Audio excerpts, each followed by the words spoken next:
បើសិនជាពេលនេះអ្នកកំពុងតែមានអារម្មណ៍ថាតគ្រប់ជ្រុងបានន័យថាអូយខ្ញុំចង់រកស៊ីតែអត់លុយអូយខ្ញុំចង់បង្កើតអាជីវកម្មមួយតែពិបាកអូយខ្ញុំចង់ធ្វើអ្វីមួយក៏ប៉ុន្តែអត់មានអ្នកជឿឬមួយកំពុងតែមានបញ្ហា ABC អីចឹងទៅអ្នកទាំងអស់គ្នាតាំងចិត្តក្នុងការស្ដាប់ណាចំណុចទី1ខ្ញុំសូមប្រាប់ថាលុយមិនមែនកើតចេញមកពីទ្រព្យសម្បត្តិបែប1លាន%នេះគឺវាកើតចេញមកពីគំនិតរបស់អ្នកបើសិនជាពេលនេះអ្នកទាំងអស់គ្នាកំពុងតែពិបាកហើយអ្នកទាំងអស់គ្នាធ្វើខ្លួនឲ្យគេអាណិតអ្នកទាំងអស់គ្នាខ្ញុំសូមប្រាប់ថាអាការធ្វើខ្លួនឲ្យគេអាណិតហ្នឹងมันអាចធ្វើឲ្យអ្នកទាំងអស់គ្នារីកចម្រើនបានទេហើយក៏มันអាចធ្វើឲ្យអ្នកទាំងអស់គ្នាមានលទ្ធផលធំបានដែរ really ឧទាហរណ៍ថាអ្នកទាំងអស់គ្នាពេលនេះកំពុងតែជួបការលំបាកធំអ្នកទាំងអស់គ្នាអូយខ្ញុំរកបុគ្គលណាមកជួយខ្ញុំវ៉ាខ្ញុំកំពុងតែឲ្យបុគ្គលណាមកជួយខ្ញុំវ៉ាខ្ញុំគួរតែធ្វើមិនដើម្បីឲ្យគេអាណិតខ្ញុំវ៉ាខ្ញុំគួរតែធ្វើមិនដើម្បីឲ្យគេមកជួយខ្ញុំចប់បាត់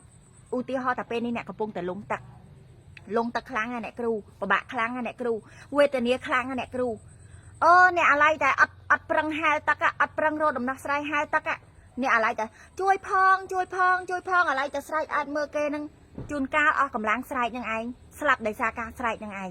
អញ្ចឹងពេលដែលអ្នកជួបបញ្ហាអ្នកគួរតែសួរខ្លួនឯងថាខ្ញុំគួរតែរកដំណោះស្រាយបែបណាដើម្បីធ្វើការងារមួយនឹងឲ្យបានសម្រេចមិនមែនបែបអូខ្ញុំគួរតែធ្វើបែបណាដើម្បីគេអាណិតខ្ញុំគួរតែធ្វើបែបណាដើម្បីគេបែបជួយខ្ញុំគួរតែធ្វើបែបណាដើម្បីឲ្យគេមើលមកភ្នែកសតុនក៏អាណិតកុំអីស៊ីដោយសារមានបុគ្គលច្រើនបំផុតដែលពិបាកជាងអ្នកទៀតមានបុគ្គលច្រើនបំផុតដែលតជាងអ្នកទៀតមានបុគ្គលច្រើនបំផុតដែលកំពុងតែ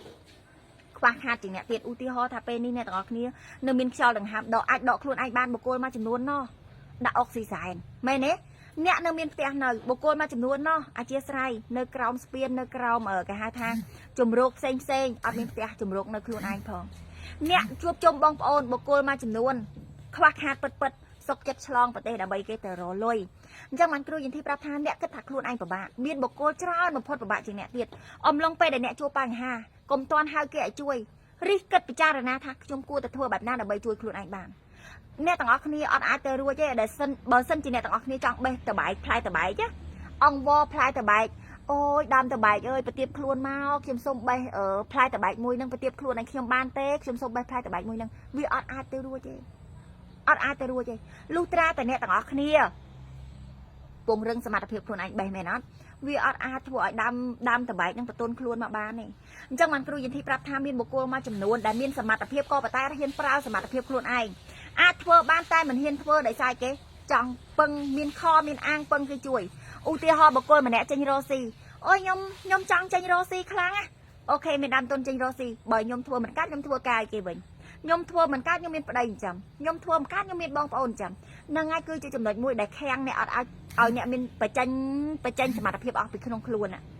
ដោយសារគេអ្នកគិតថាហុយឧទាហរណ៍មួយទៀតខ្ញុំធ្លាប់មានគេបែបគេក្បត់ខ្ញុំឈឺចាប់ខ្លាំងអញ្ចឹងបើមានអ្នកថ្មីខ្ញុំអត់ហ៊ានស្រឡាញ់អស់ទេខ្ញុំខ្លាចពិបាកចិត្តដូចអ្នកចាស់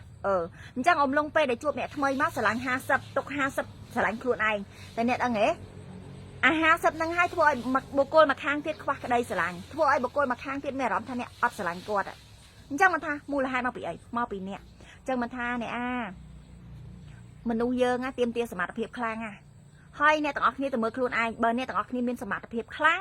អ្នកទាំងអស់គ្នាក៏រលួយបានច្រើនអ្នកទាំងអស់គ្នាមានសមត្ថភាពមមរលួយបានតិចប្រៀបដូចជាជាងម៉ៅការសំណង់អញ្ចឹងអ្នកទាំងអស់គ្នាឃើញអត់ជាងម៉ៅការសំណង់គេមានចំណេះដឹងគេដឹងវិធីបូកគេមានដឹងវិធីរៀបអត់គេដឹងវិធីបែបគុណដកបូកចែកធ្វើអស់ប្រមាណហើយគេយកថ្លៃឈ្នួលប្រមាណអីអញ្ចឹងទៅហើយបុគ្គលដែលជាកូនជាងហត់ជាងមេជាងក៏ប៉ុន្តែបានលុយតិចដោយសារគេគាត់ចេះតិចគាត់ចេះតិចគាត់មានចំណេះដឹងតិចគាត់មានសមត្ថភាពតិច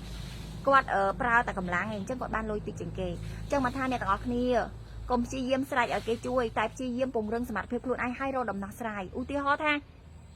ាគ្រូយន្ទីស្លមួយឆ្នាំចុះ